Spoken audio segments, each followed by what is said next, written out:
शंकर जी का मंत्र कैसे जपना है, ये आपके जीवन का सबसे रोचक वीडियो होने वाला है।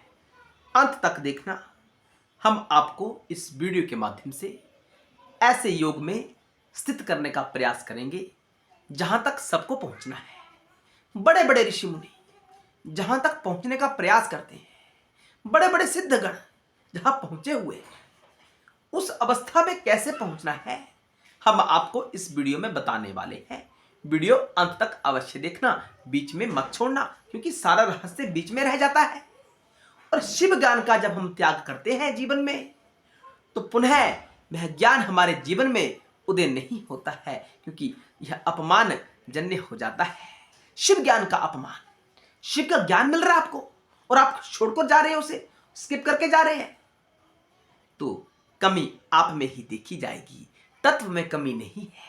तत्व तो आपके सामने आ रहा है कि मुझे सुनो, मुझे जानो, लेकिन आपके सामने वह आया, लेकिन आपने उसे स्किप कर दिया, तो हानि जीव को होने वाली है, शाश्वत को हानि नहीं होने वाली है, सत्य को हानि नहीं होती है। तो वीडियो अंत तक देखना, बड़ा रहस्यमय वीडियो है। भांडा, भांडा जब अस्तित्व में होता है, बर्तन जब अस्तित्व में होता है, तो उसे लगता है कि मैं यह बर्तन हूं। जैसे ही वह बर्तन टूटा, वह भांडा टूट गया, मिट्टी में मिल गया, उसका अस्तित्व कहां गया? आप बताओ, कमेंट सेक्शन में अवश्य बताना, अस्तित्व कहां गया उसका? मिट्टी में मिल गया। उसी प्रकार जीव की भी स्थिति ऐसी ही है। कुछ हम सबकी ऐसी ही स्थिति है। इन पेड़ पौधों की यूं ही स्थिति है, इन ग्रह नक्षत्रों की ऐसी ही स्थिति है, क्योंकि जो यह है नहीं, इन्होंने मान लिया है। जैसा है नहीं वैसा मान लिया, इसी को तो माया कहते हैं। माया के सांचे में फंस चुके हैं ये पूर्णतया। तो कोई भी मंत्र जाप है इसीलिए किया जाता है कि ताकि वास्तविकता को समझा जाए। मंत्र म से मन, त्र से त्राण, जो मन का त्राण कर दे, और मन से ही सारे अस्तित्व पड़े हुए हैं। ये पेड़ पौधे क्यों खड़े हैं, ये स्थावर पदार्थ जितना भी है, ये क्यों है? क्योंकि इन्होंने कभी ना कभी अपने अहंकार को जागृत किया है। उसी अहंकार के चलते यह असंख्य जीवन प्राप्त कर चुके हैं। इनका अहंभाव समाप्त ही नहीं हो रहा, इनके मन का त्राण ही नहीं हो रहा। मन में वासनाएं थी, कामनाएं थी, जैसी जैसी वासनाएं कामनाएं थी, वैसा वैसा शरीर प्राप्त होता गया। इसी बदौलत वह स्थावर स्थिति में स्थित है और हम जंगम स्थिति में स्थित हैं। क्यों? हमने अपना अहंकार ऐसा बनाया हुआ है। जैसा हम बनते आए हैं वैसे बनते चले जा रहे हैं, और आगे भी बनते चले जाएंगे। जो सोचेंगे, जो विचार करेंगे। तो मूल रूप से अहंकार रूपी भांडे को तोड़ना है, और जो सूत्र यह काम करे, जो साधन यह काम करे, कौन सा काम? मन का त्राण करने का, मन को समाप्त करने का, वह सूत्र, वह साधन मंत्र कहलाता है। हम आपको साधारण भाषा में समझा रहे हैं, जटिल भाषा का प्रयोग नहीं कर रहे, हम साधारण भाषा में समझा रहे हैं। जो वेद पुराण उपनिषद कहते हैं, इन सब का सार है, वो आपको वीडियोस में देने का प्रयास करते हैं। वीडियो अंत तक देखा करें। तो शिव के मंत्र का जाप कैसे करना है, विधि आरंभ करते हैं। सुनने का प्रयास करना और अपने जहन में इसे उतारने का भी प्रयास करना, तभी लाभ होगा, अन्यथा लाभ नहीं होगा। आप हमें कहोगे कि आपने जो बताया इसे लाभ नहीं हो रहा, इसे पूरा सुनना, ध्यान से सुनना। निराकार, कोई आकार नहीं है। जब ध्यान में बैठो, निराकार, ओमकार, मूलम तुरीयम, मेरा वास्तविक स्वरूप निराकार है। मेरा वास्तविक स्वरूप परमानंदमय है। मेरा वास्तविक स्वरूप सर्वव्यापी है। यह शरीर मुझे सीमित नहीं कर सकता, मैं हर जगह हूं। इस भाव में स्थित रहना। जब शंकर जी के मंत्र का जाप करो, तो शंकर जी की मूर्ति का ध्यान हम करते हैं। यह आरंभिक अवस्था होती है। उसके बाद हमने शंकर जी के निराकार स्वरूप का ध्यान करना होता है, जिसका कोई आकार नहीं है। तो कैसे कर सकते हैं? इन शब्दों के माध्यम से कर सकते हैं। अविनाशी, कि जो मैं मंत्र के माध्यम से शब्द उच्चारित कर रहा हूं, यह अविनाशी का स्वरूप है। अविनाशी यानी जिसका कभी नाश नहीं होता। और वेदांत कहता है यही सत्य है। सत्य क्या है? सत्य की परिभाषा क्या है? सत्य की परिभाषा है जो प्रत्येक काल में एक जैसा रहे, जिसमें कभी वृद्धि नहीं होती, जिसमें कभी कमी भी नहीं होती, जो कभी घटता बढ़ता नहीं है, जो वर्तमान, भूतकाल, भविष्य काल में एक जैसा रहता है। उस स्थिति को, उस ज्ञान गम्य स्थिति को, उसे अनुभव गम्य स्थिति को सत्य कहा जाता है। और सत्य ही शिव है और शिव ही सत्य है, कोई भेद ही नहीं है। तो शब्दों के माध्यम से आपने अपने स्वरूप को, अपने भाव को शब्दों में स्थित करना है। किस शब्द में? अविनाशी, कि मैं अविनाशी हूं, मैं भूला हुआ हूं, मैं अविनाशी का ध्यान कर रहा हूं। हम वही ध्यान करना चाहते हैं जो हम बनना चाहते हैं। हमें उसी मंत्र का जाप करना चाहिए जिस के माध्यम से हम अपनी वास्तविकता को जान सकें। हमें वही मंत्र का जाप करना चाहिए। मंत्र यानी मन का त्राण करते हैं। किसके माध्यम से मन का त्राण हो?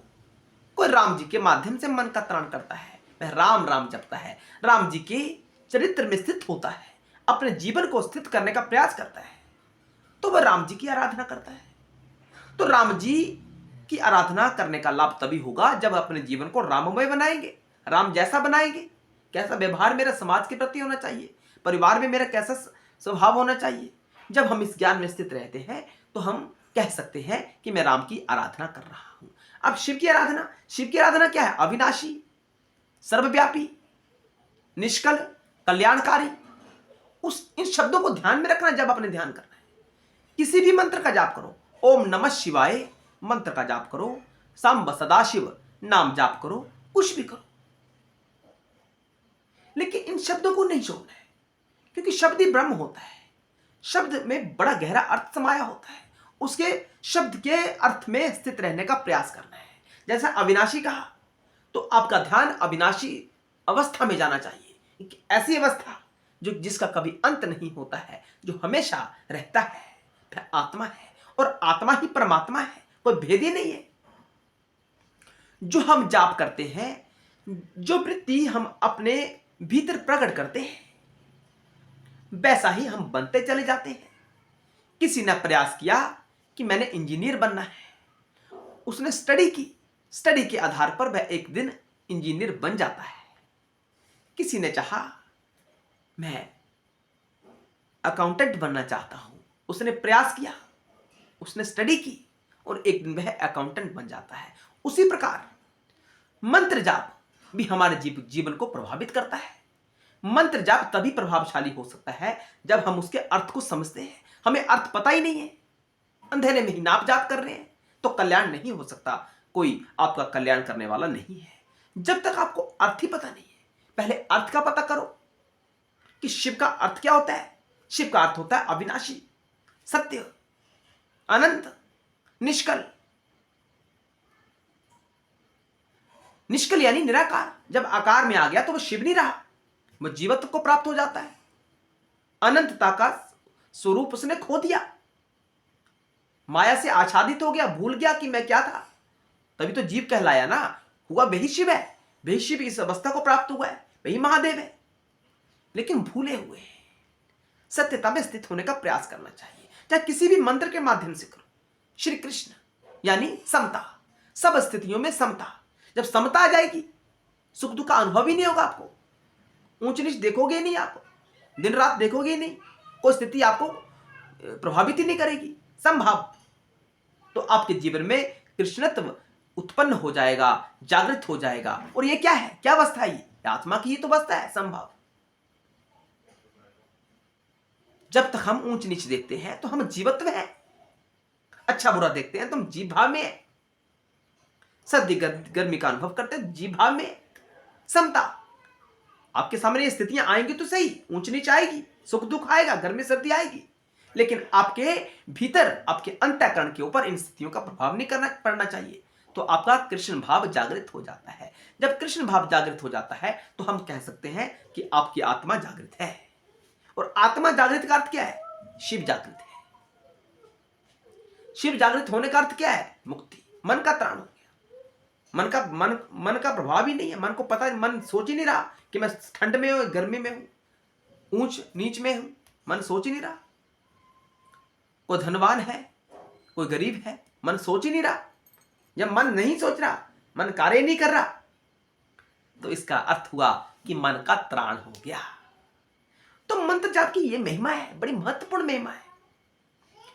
तो शिव का जाप करना है तो अविनाशी जानो, राम जी का जाप करना है तो मर्यादा जानो, कृष्ण जी का जाप करना है तो संभाव जानो।